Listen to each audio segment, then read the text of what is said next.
how much money is due with escrow. So escrow, we're talking about good faith deposit, down payment escrow. Let's see if this freaking camera stays. It keeps zooming in and out, driving me nuts. All right, so there's a difference between how much is due in escrow, whether it's a loan, cash, and what kind of market it is. So I'm always going to backtrack to like the COVID time and kind of go through that and then show you the difference. Okay. But before we do that, let's do a little what is escrow. Escrow is a good faith deposit or down payment or whatever you want to call it that goes to title within 3 days of contract. So basically what happens is, let's say I'm buying a $500,000 house. Escrow could be 1%, 2%, 10%. That money that is due within the first couple of days, and it goes towards escrow. It goes to the title company. That money will go towards your final payment of whatever you're putting down, 3% in closing costs. So for instance, let's just use an example. Let's say that all in to buy this house is going to cost me $20,000, but I initially put $5,000 in escrow already. So when the day comes to close and my total is $20,000, they're going to minus the $5,000 that's in escrow, and then total cash to close will be $15,000. Okay, that's like if I'm putting down payment and whatnot.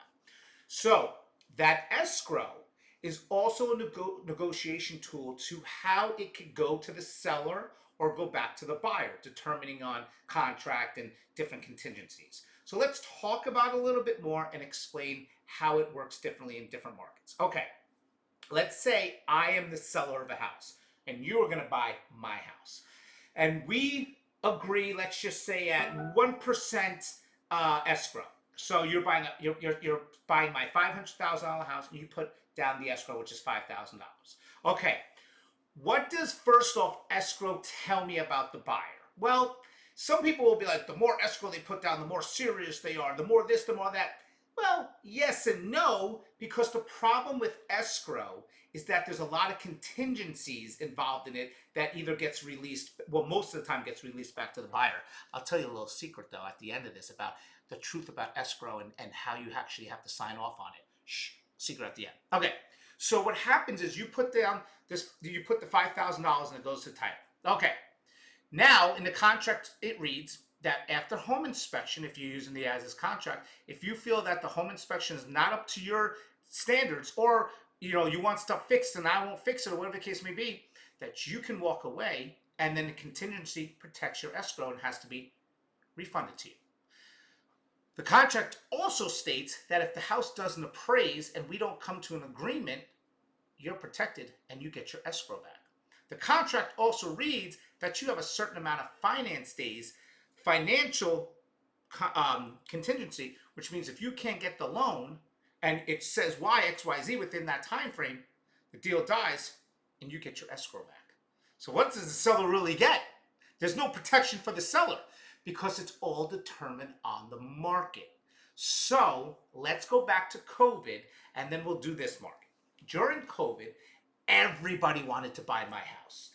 Everyone wanted my house. So what was happening was this. They were like, oh, $500,000? I'll tell you what, I'll put down $20,000 in escrow, okay? I'll put down $30,000 in escrow, and that money will go hard after inspection, which meant if after inspection, no matter what happened, I get the money if you backed out, no matter what happened. Or people would say, I won't even do inspection, money goes hard right away, which means they were putting that money down, and they were like, it's yours if I back out.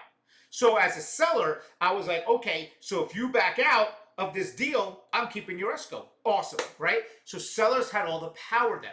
And a lot of times sellers were like, I'm only giving you this house if there was other, conditions, but you have to give me 10% escrow.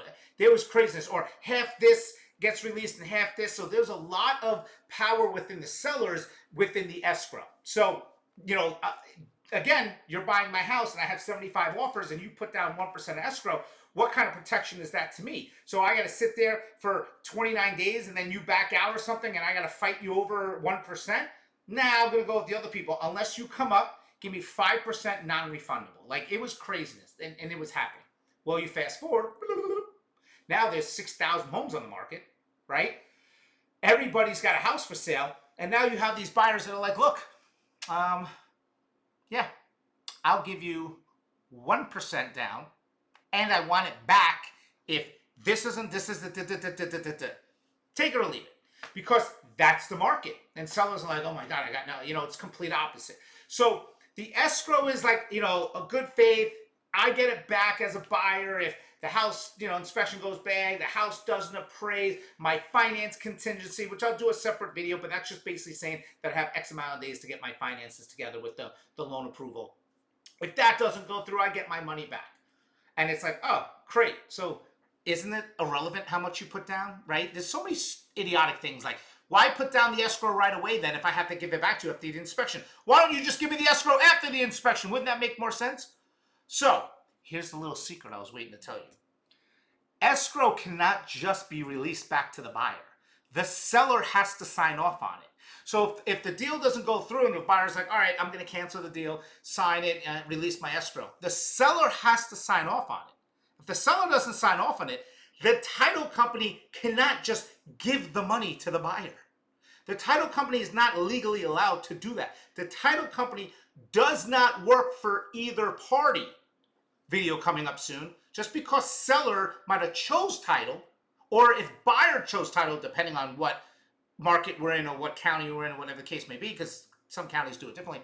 It doesn't matter. Just because you're paying for the title or you're choosing title and you're paying the title policy doesn't mean anything.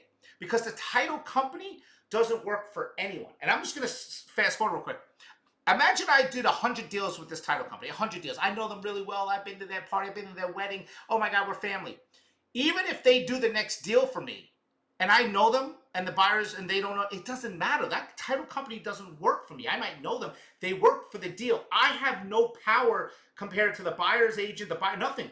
We're all the same power. They're just Sweden, Switzerland, whatever. They're neutral. They just work for the deal. So the title companies have no say. They just sit back. And if it can't be agreed upon, you got to go to mediation and everything else like that. And that's more of a headache than it's worth. So that's a little tidbit for you because a lot of people don't know the real rules. So you guys have any questions, let me know. Hope that lets you know a little bit more about escrow.